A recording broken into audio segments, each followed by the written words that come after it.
Is it time to break free from your self-imposed limits or manage stress more effectively and conquer your self-doubt so you can have the greatest impact? Well, you're in luck today. I have three amazing experts here who are going to reveal practical tools to build your confidence, navigate challenges, and elevate your impact personally and professionally. So let's go say hi to our experts here today. Hi, Dr. Pamela. Hello, my name is Dr. Pamela Gunter. I am located in Spring, Texas. I am a minister, a speaker, and an author.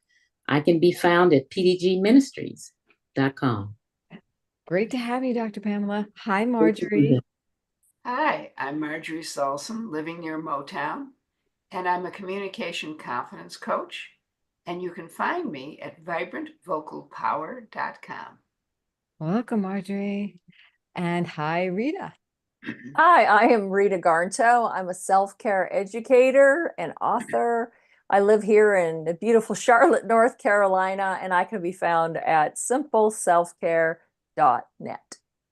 Great to have the three of you here today because we have a pretty deep topic that we're covering, and we're giving some good advice for our viewers today. I'm really excited because I want to know, the main question here is, what advice do you have for our viewers on how to overcome struggle, stress, and self-doubt so they can increase their impact? Dr. Pamela, would you like to weigh in on that?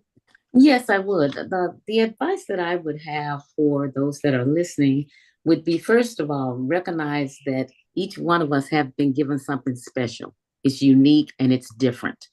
And what we have to do is to take that uniqueness or that difference and expound on that.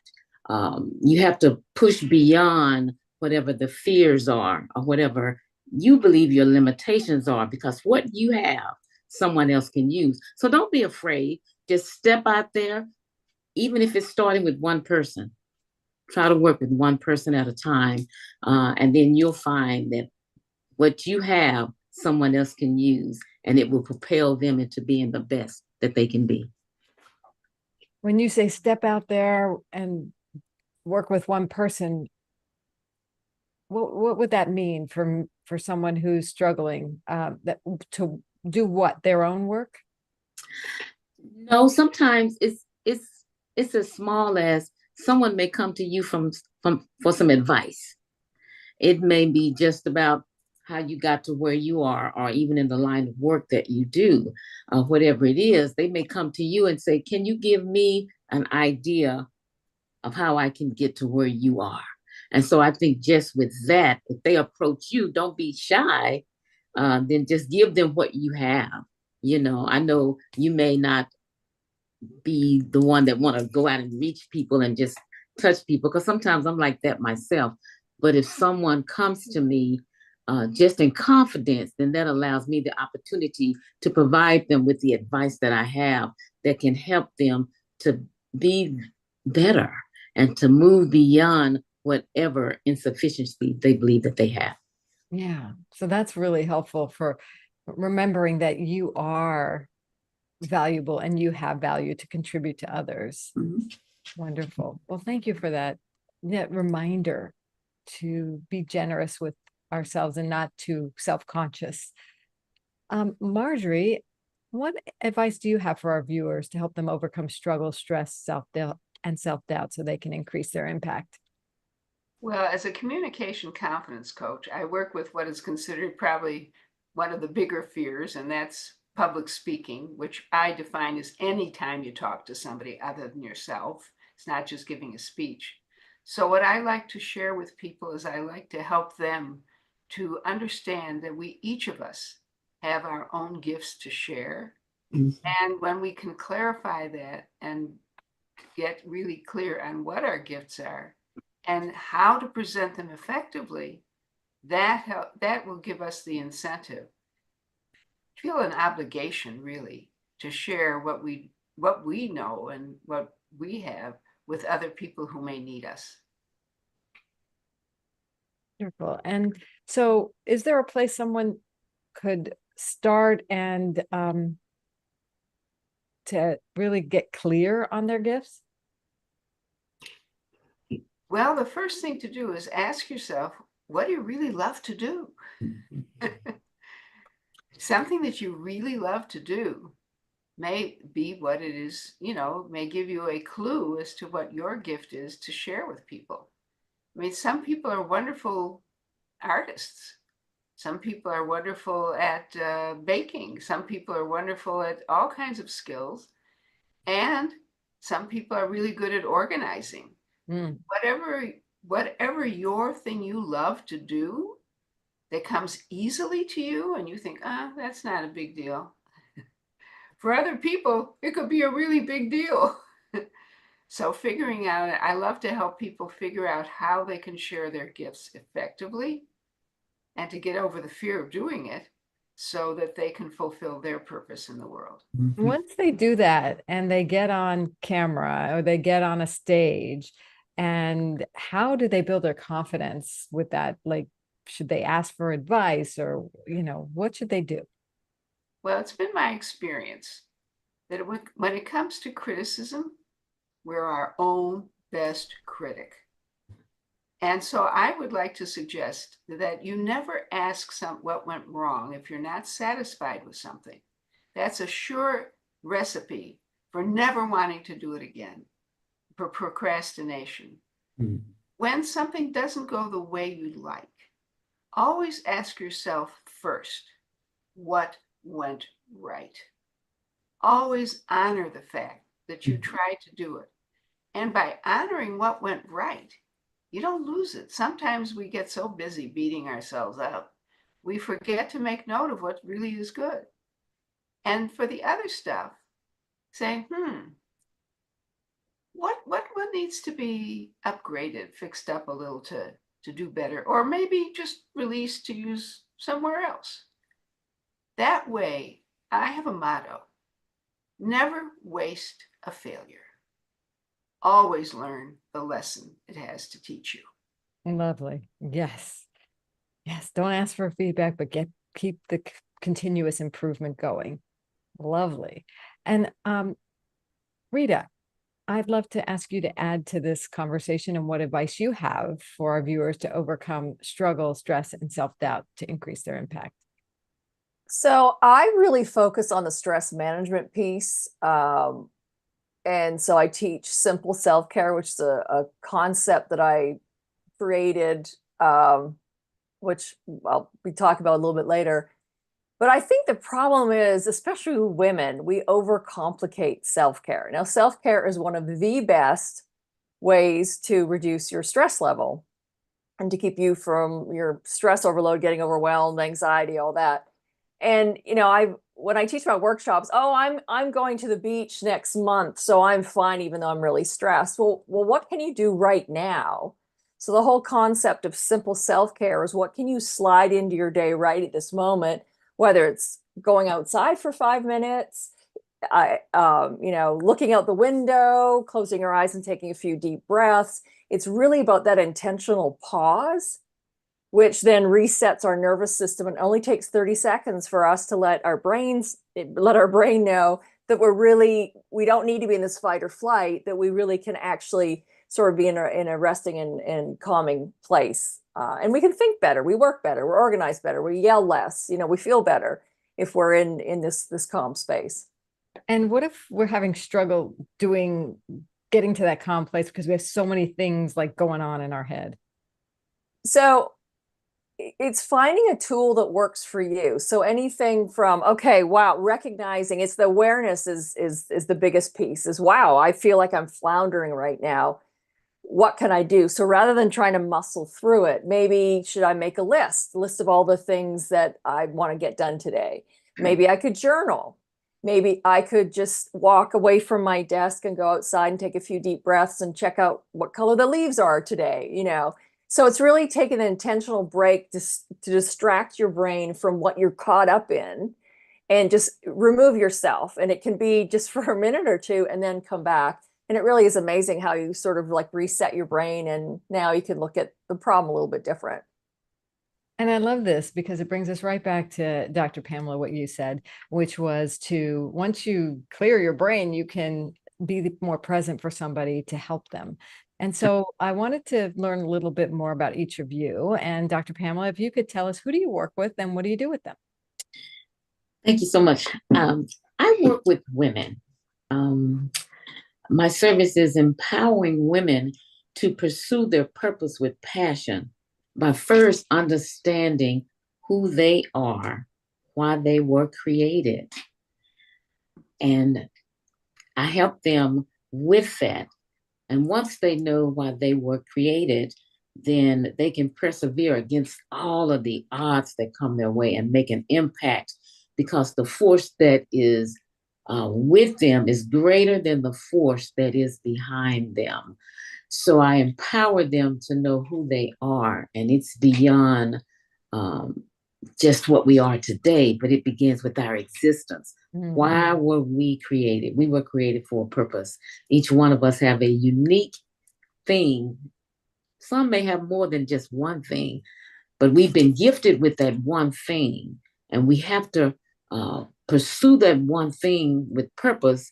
And then as we do that, then we get to shower that onto other people. And then by that, then other people are being uplifted and elevated. Beautiful. So how did you get into this work? You know, it's interesting that you asked me how I got into this work. It started about 15 or 20 years ago. I was living in Pennsylvania, and at the church where I was a member of at the time, there were several of us that were really close, ladies, if you will, young ladies. And we just started getting together like once a month. You know, we would get together, you know, we'd go from home to home. Sometimes we'd go to the same home, but once a month we would get together, we'd fellowship, you know, first we'd have to eat, you know. We would eat physical food, but then I had the opportunity to share a lesson or something from the Bible to encourage, to empower them through the words of scripture. Because again, each one of us were created for a purpose. And so when I started that with them, it has just continued on. And so I'm still today empowering women and helping them to pursue, you know, their purpose, you know, through what they were made to do. Beautiful. Well, thank you for sharing your story. And I would like to go over to Marjorie and tell us about Marjorie. Who do you work with and what do you do for them? Mainly, I work with people in business who want to actually expand or grow their careers. Sometimes it's nonprofit business as well as for-profit. And it's basically people who are basically missing opportunities because they don't know what to say or how to say it effectively, or they're afraid to open their mouths and say it. And along the lines of what Dr. Pamela was sharing, my tradition, the Jewish tradition, teaches that we are God's partners in the repair of the world. And we each have our own piece to repair.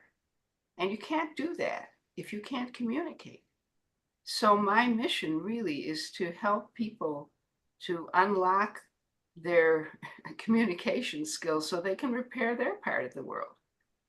So as I was saying before, we each of us have a gift to share. And there are people out there who need our gifts. And so that's what I really love to do, is help people share their gifts so they can really feel that they're living a life of meaning and repairing their part of the world.